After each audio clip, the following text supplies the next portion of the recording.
Անկեղծ ասած, մտածում էի իմաստունի այս խնդրին անդրադառնալ թե ոչ, բայց որոշեցի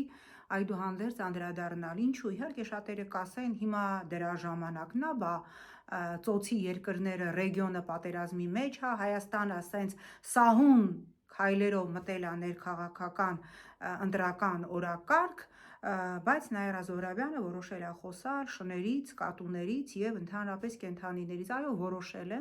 եմ 1000 երևի երրորդ անգամ, ինչու, որովհետեւ մեր բազմաթիվ հայրենակիցներ շարունակում են համար հետևողականությամբ ինձ ուղարկել վիդեոսյուժեներ կամ այսպես հրամայական, այսպես ուլտիմատիվ տոնով նամակներ, որ եկեք այս թափառող շներին տիրություն արեք, ձեր ընդունած օրենքի արդյունքն է։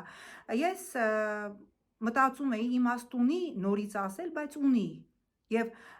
քանի որ ես համառ եմ, ես շարունակելու եմ հետևողականորեն մեր սիրելի հայրենակիցներին բացատրել իմ ընդունած օրենքի նախագիծը, սիրելիներս,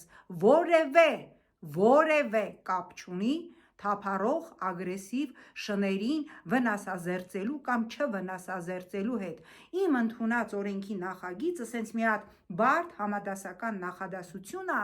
որի մեջ գրված է՝ չի կարելի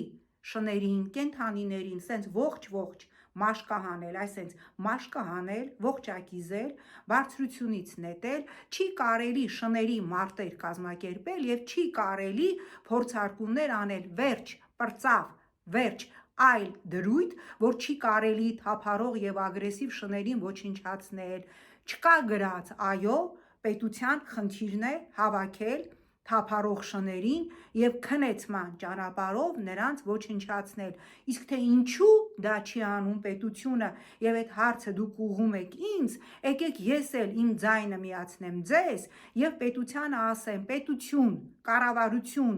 ինչու չեք հավաքում ագրեսիվ թափառող շներին, որոնք ռեալ վտանգ են մեր բնակիչների, երեխաների համար եւ ինչու նրանց